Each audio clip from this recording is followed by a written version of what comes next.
Ahora también es noticia los distintos procesos electorales que van a realizarse este próximo domingo. Guatemala, Argentina, Colombia y digamos que no con elecciones, pero sí con procesos electorales que están en el horizonte, Venezuela, Estados Unidos. De esto quiero conversar con nuestro próximo invitado. Quiero darle la bienvenida al profesor Eduardo Gamarra. Él es consultor político y profesor del Departamento de Ciencias Políticas de la Universidad Internacional de Miami. Profesor Gamarra, bienvenido. Gracias por acompañarnos. Un placer, como siempre. Quisiera quizás comenzar por Guatemala. Ha vivido una época difícil, una época de acusaciones que ha llevado al propio presidente Otto Pérez Molina a perder su fuero, a estar detenido en este momento. Y ahora vamos a este proceso electoral complicado. ¿Cómo usted lo vislumbra? Bueno, hay que comenzar, yo creo, entendiendo un poco el contexto, ¿no? Un presidente como Pérez Molina, que llegó con mucha promesa de resolver los problemas de inseguridad, sobre todo que afectan a toda Centroamérica, pero en particular a Guatemala, y obviamente todo el tema de cómo insertar o nuevamente insertar a Guatemala en un entorno de crecimiento económico muy importante en esa región. Un gobierno que francamente fracasa, pero fracasa no porque no estaba haciendo las cosas bien en esos dos campos, sino precisamente porque mina toda la labor de ese gobierno, las denuncias de corrupción, primero de su vicepresidenta y eventualmente pues que abarcan al presidente. Y se da un proceso que comparativamente es interesante porque es una comisión con mucha participación internacional la que eventualmente logra, primero, la renuncia de la vicepresidenta, la renuncia del presidente, ¿no?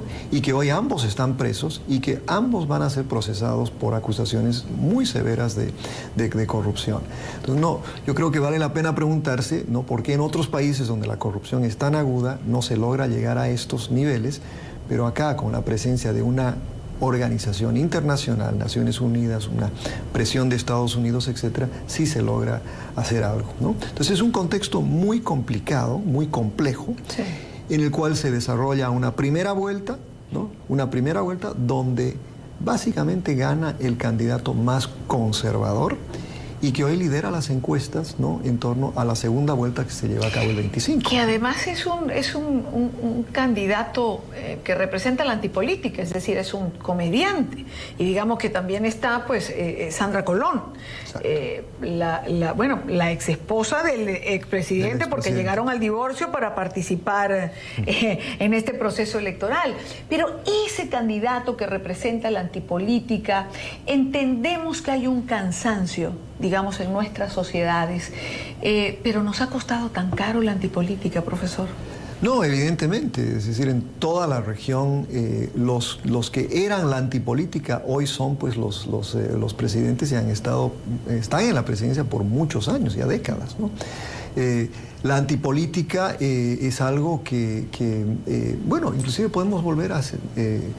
Antipolítica fue Fujimori, el mismo Vargas Llosa fue antipolítica.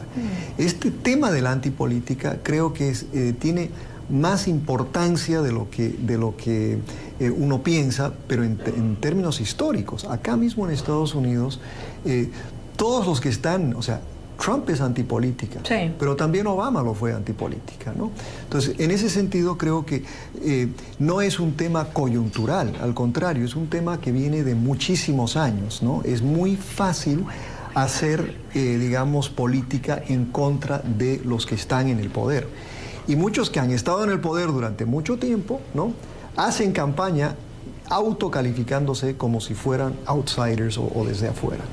El caso de Guatemala es exactamente eso. Son individuos que, si bien profesionalmente vienen de afuera, como el caso de Jimmy Morales, ¿no?, es una persona con muy digamos, significativos vínculos con la política tradicional de Guatemala. Y Sandra Torres, que también viene de ser la primera dama, y sí, una primera dama que tenía a propósito mucho poder, ¿no? Entonces no son tan outsiders como uno supone, ¿no? Sí, ahora, ¿Son la solución para esta Guatemala convulsionada? Bueno, sea quien digamos, sea, uno ¿no? de los dos. Sea quien sea el presidente a partir del día lunes, ¿no? Tiene unos desafíos enormes, pero sobre todo tiene el desafío porque la lupa está sobre Guatemala en términos de la corrupción.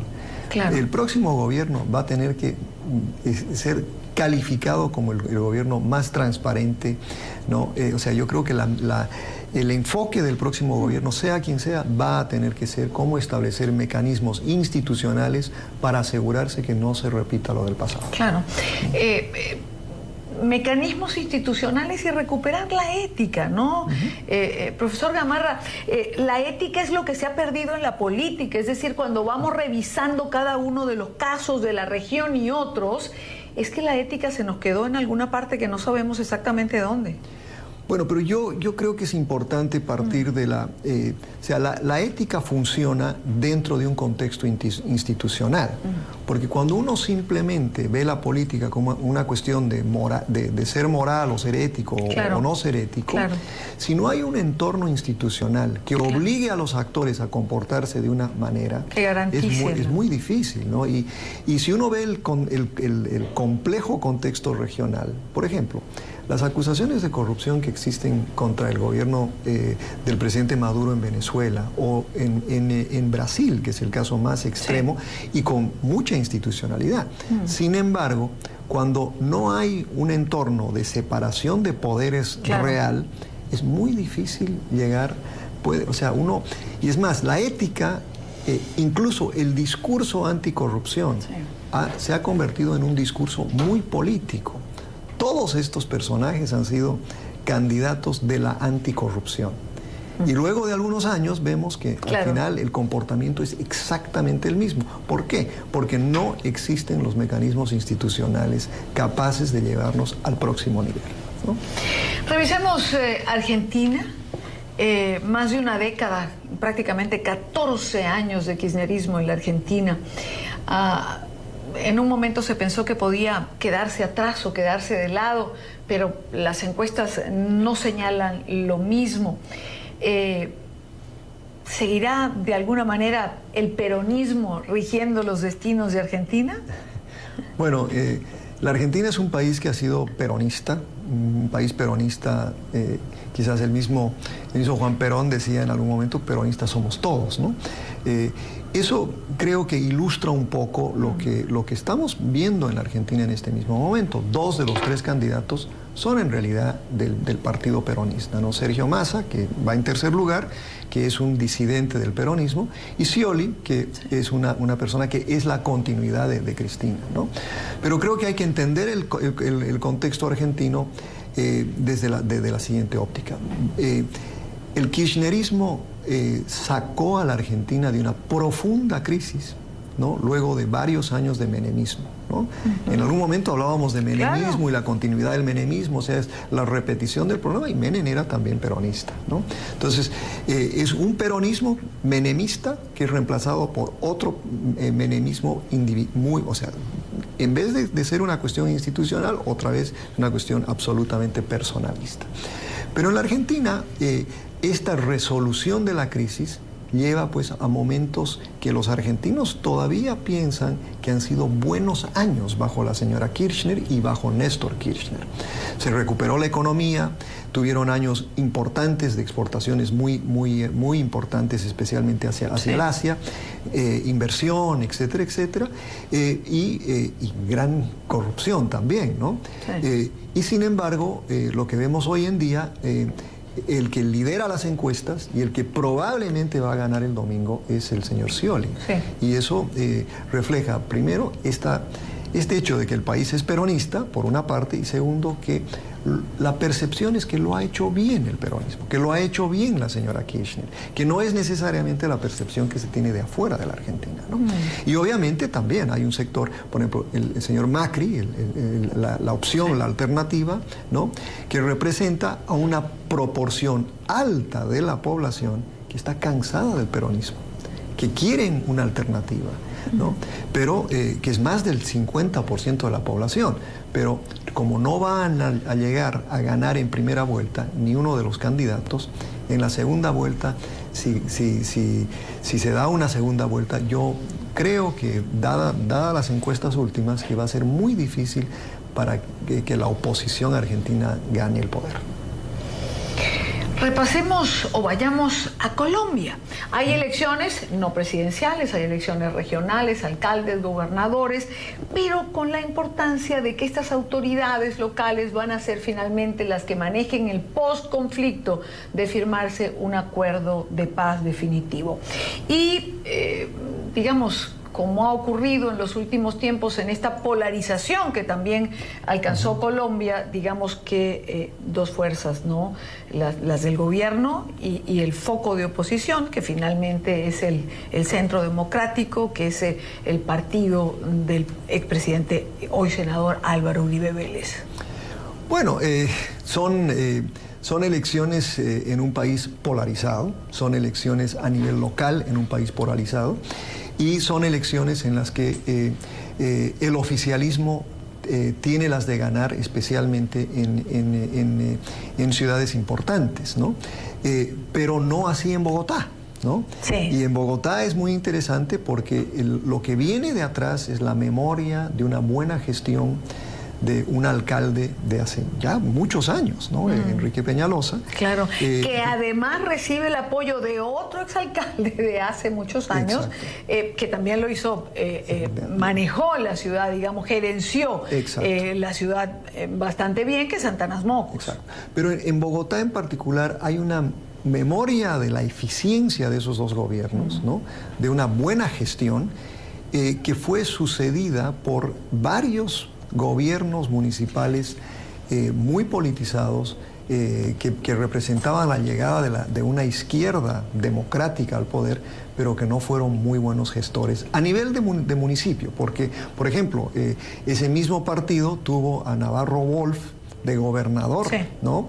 Y hizo una gestión muy buena. O sea que no, esa generalización de que la izquierda no puede gobernar de manera eficiente no sirve tampoco, ¿no? Pero en Bogotá sí. Bueno, entonces, hay mucha gente de derecha que dice que si Navarro Wolf se lanza candidato a la presidencia, votarían por la izquierda. Absolutamente, porque bueno, es una persona que hizo un excelente gobierno. Eso quiere decir que la gerencia y el buen gobierno no tiene que ver con los lados de la política o con la ideología, sino con la eficiencia y con el ser un buen gerente. Absolutamente. Entonces, es una elección importante, como decíamos anteriormente, en un país polarizado, un país que tiene además un contexto de llegar al final de un conflicto de 50, 60 años, en las que hay mucha expectativa por una parte de la población, pero también hay muchísimas dudas.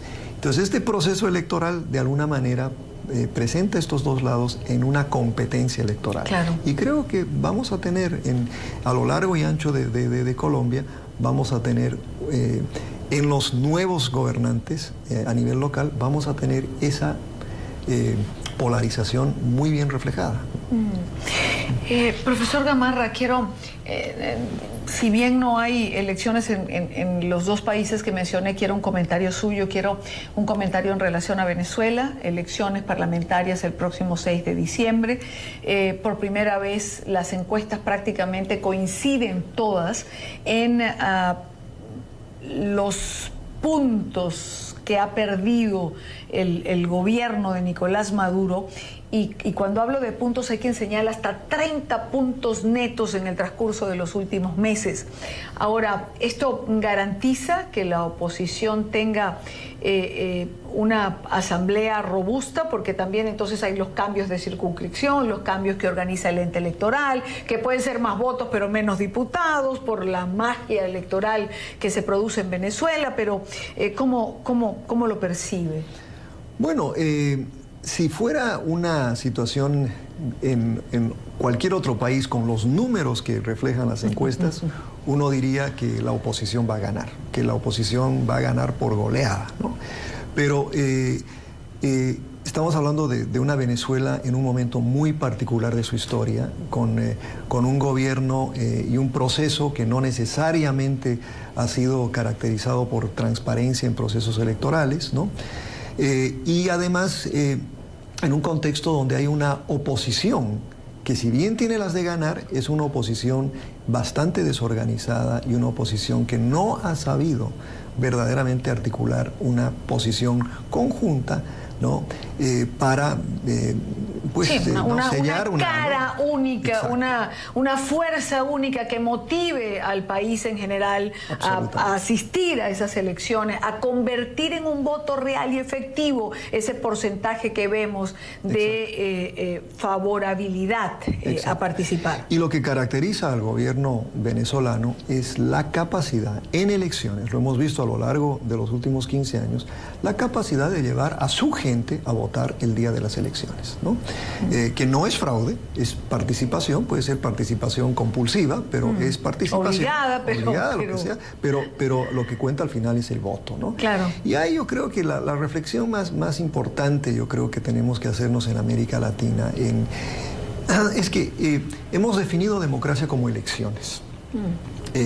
Y la calidad de la democracia está comprometida muchas veces simplemente porque al definir la democracia solo como procesos electorales, inclusive procesos electorales abiertos, transparentes y lo que sea, pero que al final del día no llevan a profundizar la democracia. Entonces, en ese sentido, sí tenemos democracias todavía en construcción, y precisamente por el fenómeno de los outsiders, fenómenos que tienen más bien tienen una tradición más vinculada a nuestra historia del autoritarismo en América Latina. Entonces tenemos movimientos autoritarios, sea el de Venezuela, el de Bolivia, etcétera, que tienen liderazgos autoritarios que se legitiman a través de estos procesos electorales. Claro. Llegan a través de los procesos democráticos, se sirven de ellos para legitimarse, pero terminan haciendo todo lo contrario a lo que entendemos como procesos democráticos. Bueno, al menos la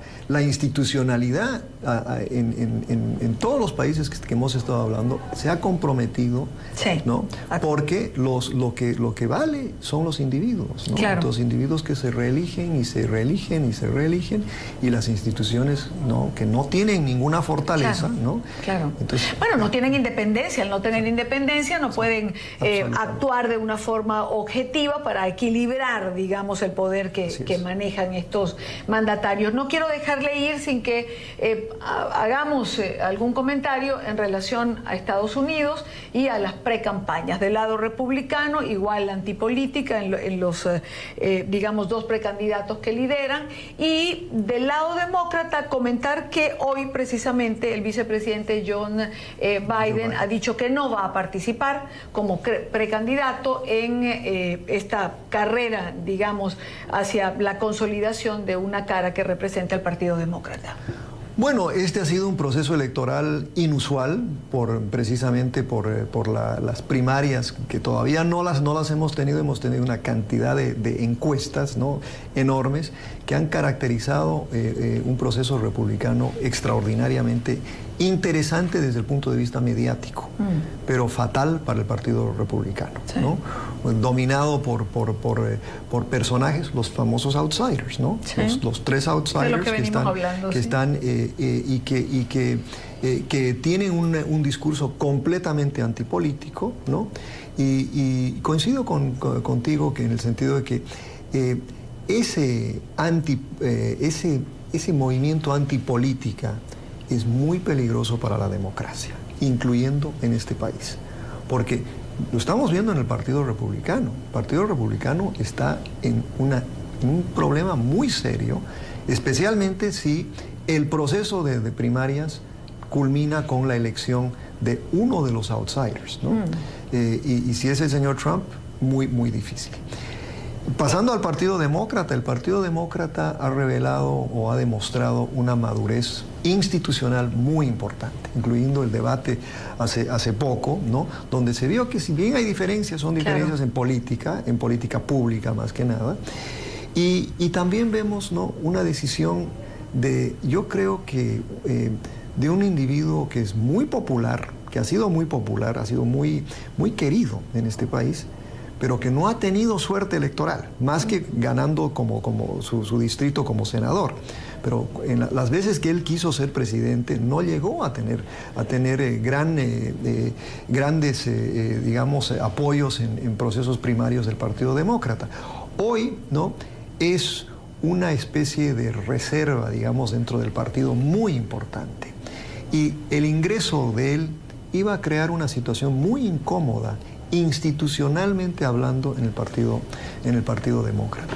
La decisión del vicepresidente me ha parecido la correcta, ¿no?, la institucional, y la que de alguna manera, salvo que pase algo extraordinario con la señora Clinton, ¿no?, la nominada va a ser la señora Clinton, y con el desbarajuste de los republicanos, yo creo que si fuera hoy la elección, sería perdón, muy difícil que los republicanos ganaran la presidencia. Eso es lo que dicen los números y pareciera que eso no se va a poder cambiar. Profesor Gamarra, le agradezco mucho el que esté con nosotros. Placer.